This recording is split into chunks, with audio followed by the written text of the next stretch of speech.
The scent of lilacs always brought Clara back to the spring of 1988. It was the year her life was supposed to truly begin. At 22, she had just finished her prerequisites and had her acceptance letter to nursing school tucked safely in her jewelry box, a stepping stone to her ultimate dream, medical school. She imagined herself in a crisp white coat, radiating competence and compassion, healing the sick and soothing the worried. Her heart was full of the kind of bright, untarnished hope that only the young possess. She was working part-time at a local diner to save money, a cheerful place with checkered floors and the constant aroma of coffee and frying bacon. It was there she met Ben. He was a few years older, a second-year medical resident at the county hospital, with eyes the color of a summer sky and a smile that could charm the birds from the trees. He'd come in for coffee, looking exhausted but exhilarated, and they'd started talking. Clara was captivated.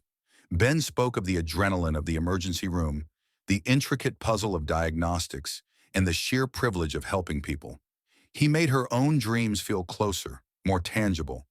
He was handsome, yes, but it was his apparent passion and drive that truly won her over.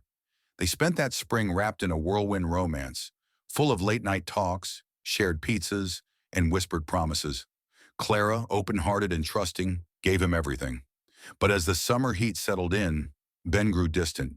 His calls became less frequent, his excuses more elaborate.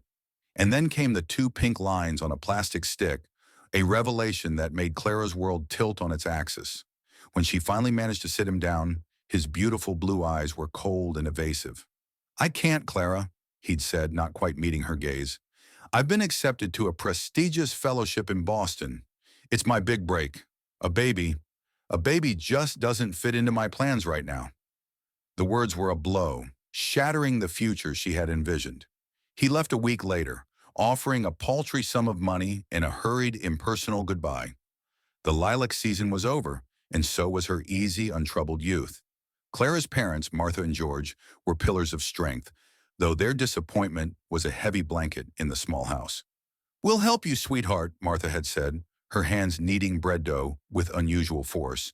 "But this is your responsibility. You'll need to work, and you'll need to be a mother." Clara put the medical school dream in a box at the back of her mind and focused on what was immediate. She completed her nursing degree, studying late into the night while her baby slept.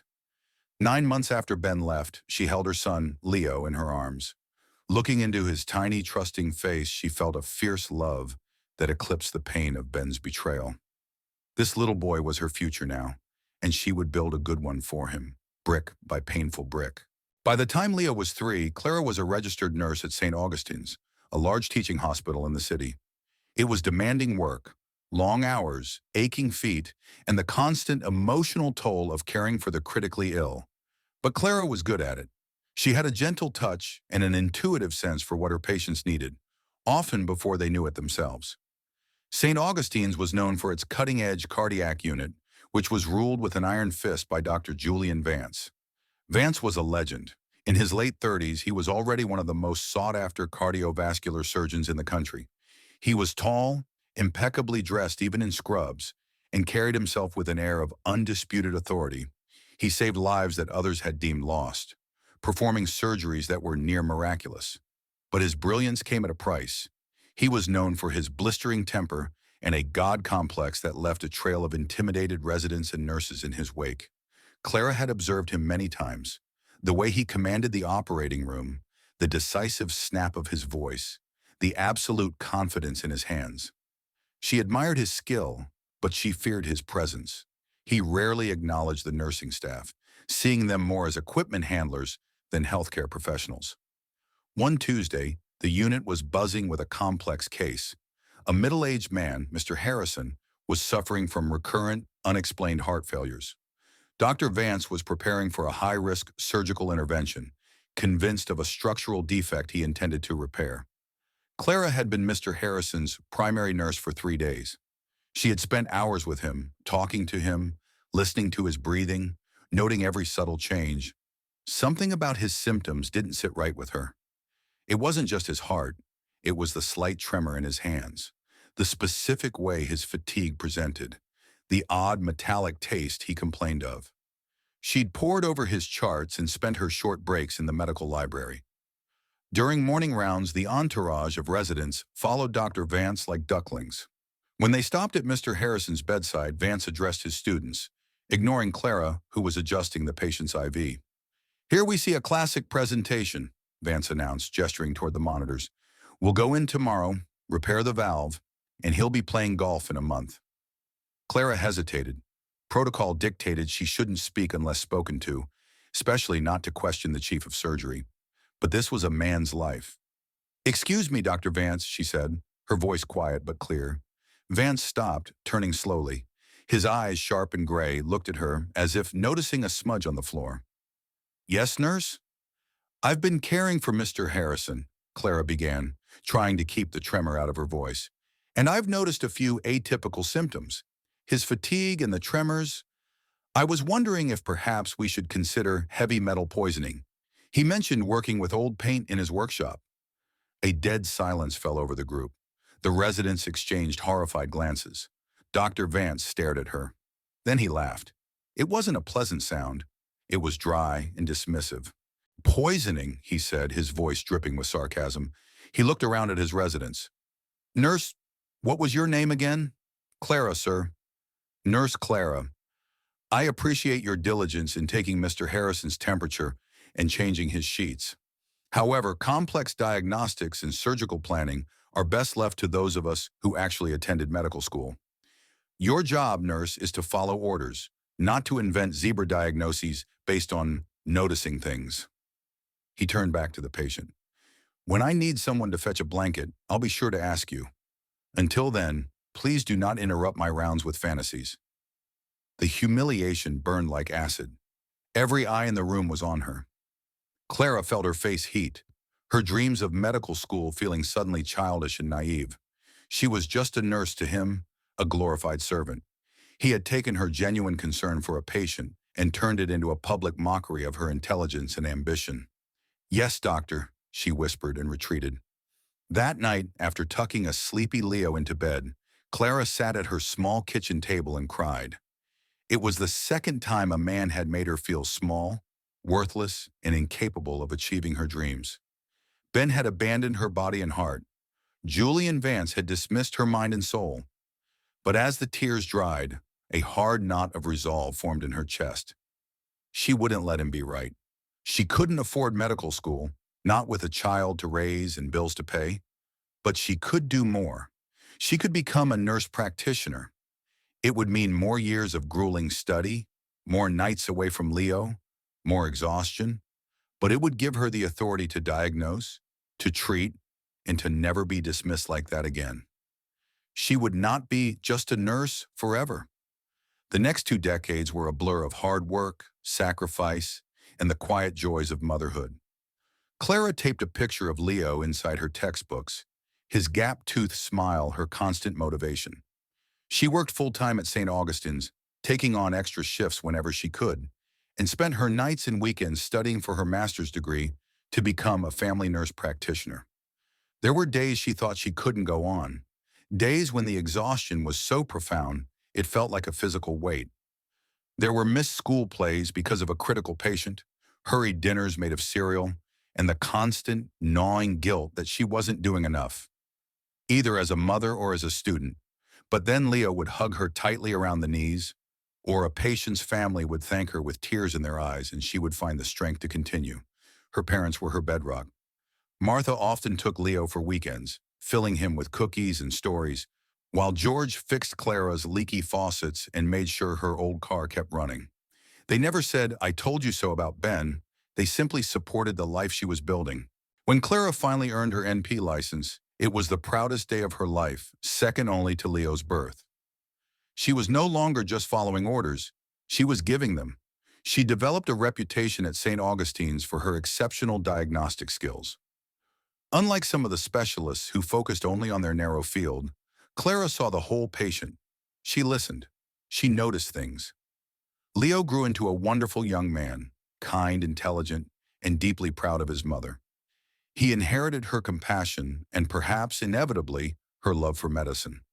When he graduated from college and started his own journey in medical school, Clara felt a sense of profound fulfillment.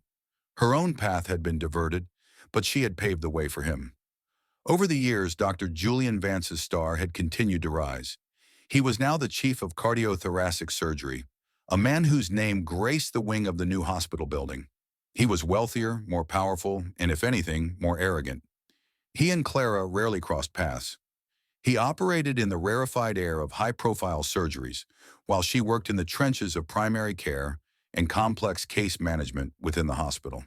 She had learned to navigate the hospital's politics, earning the respect of most doctors, even if Vance still represented the old guard who viewed NPs as mid-level providers rather than partners. 25 years had passed since that humiliating day on rounds. Clara was now 50 years old. Her hair was streaked with graceful silver, and there were laugh lines around her eyes, earned from years of smiling at Leo and her patients. She was a senior figure at the hospital, respected for her expertise, and often consulted on difficult cases that stumped the specialists. One chilly autumn afternoon, the hospital was abuzz. A prominent local philanthropist, Mrs. Davenport, had been admitted with a baffling array of symptoms. She was in her 70s, frail and declining rapidly. Her heart was weak, but there were other issues: neurological symptoms, severe gastrointestinal distress, and fluctuating levels of consciousness. Her family was demanding the best, and the best naturally was Dr. Julian Vance. Clara was in her office, charting, when her pager went off. It was the head of hospital administration, requesting an immediate consult in the VIP wing. This was unusual. When she arrived, the atmosphere in the suite was thick with tension. Mrs. Davenport lay in the bed, looking pale and small amidst a sea of beeping monitors. Her anxious family hovered nearby. And there at the center of it all stood Dr. Julian Vance. He looked older now, his hair completely white, his face etched with deeper lines, but his posture was as rigid and commanding as ever. He was briefing the family, his tone confident. "It's clearly an advanced endocarditis," he was saying. "The infection is causing multi-system stress. I've scheduled the OR for this evening.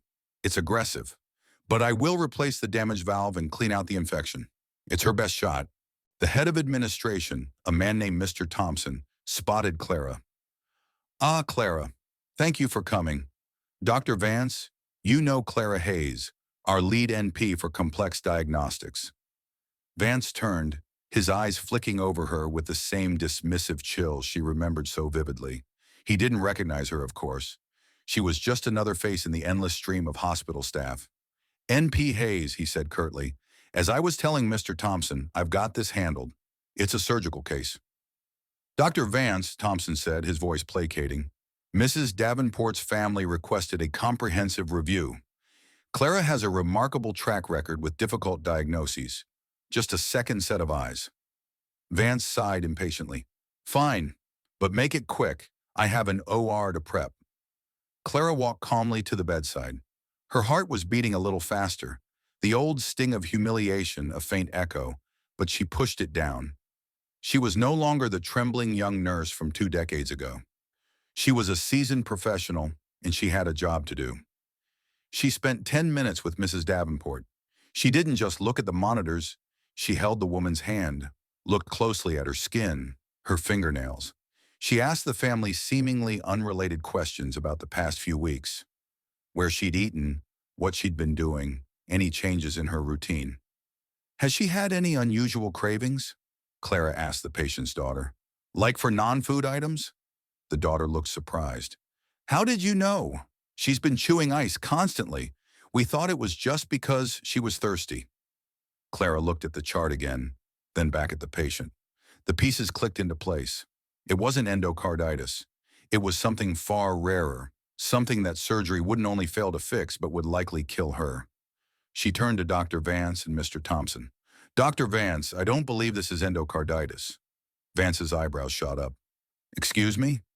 "I believe Mrs. Davenport is suffering from acute porphyria, likely triggered by a new medication she started last month," Clara said, her voice steady and professional. "Her symptoms, the abdominal pain, the neurological distress, the ice chewing indicating pica, and even the cardiac strain, they all fit.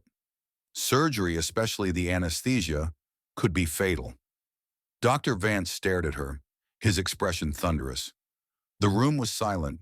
He was the chief of surgery, a man who had performed thousands of operations, and he was being contradicted by a nurse practitioner in front of the hospital administrator and a VIP family. Porphyria, he scoffed, his voice loud in the quiet room. That is absurd. I've diagnosed her with a severe infection of the heart valve. I've seen this 1,000 times.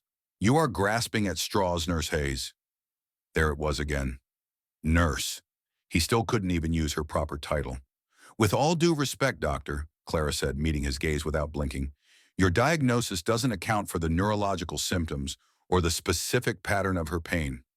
I'm requesting a simple urine test for porphobilinogen. It's non-invasive. If I'm wrong, you've lost an hour.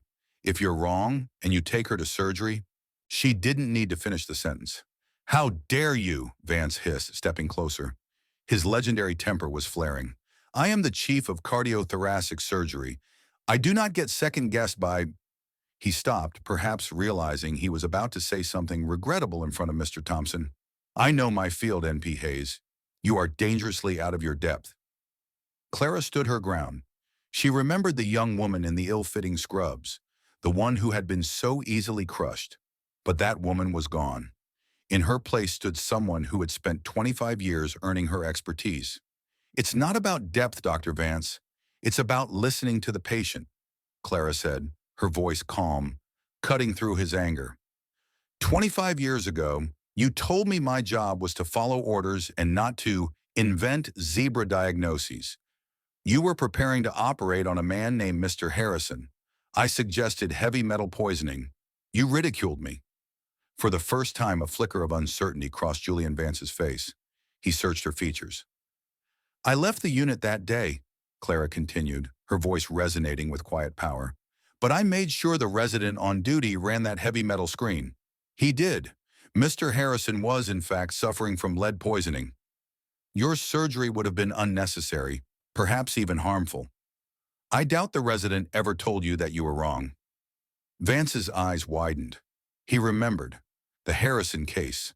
The resident had sheepishly mentioned the lead finding later, downplaying it, and Vance had been too busy to care. And he remembered the nurse, the quiet one with the earnest eyes.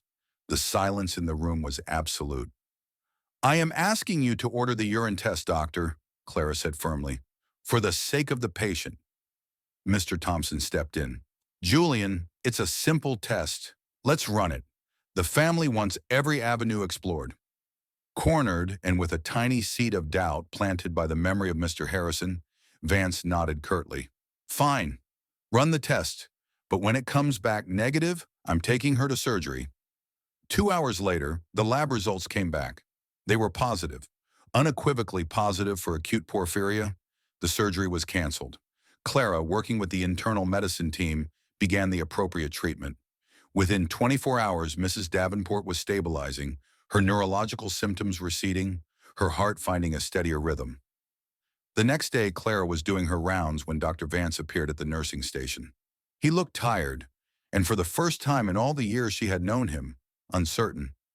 N.P. Hayes, he said, the title sounding foreign on his lips. Clara turned.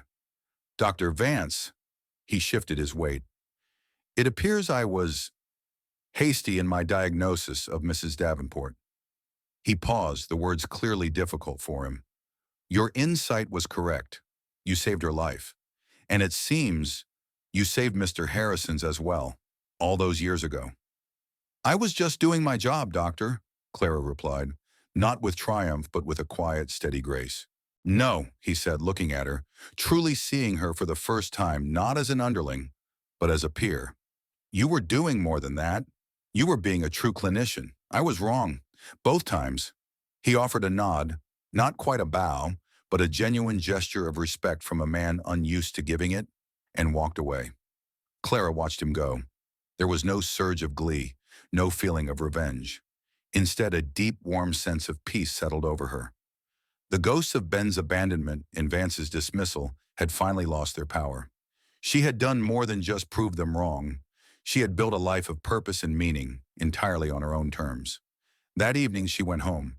Her small house was quiet now but filled with memories. She made a cup of tea and sat on the porch, the autumn air crisp and clean. A few minutes later, her phone rang. It was Leo. "Hey, Mom!" His cheerful voice filled the line. "Just finished a long shift.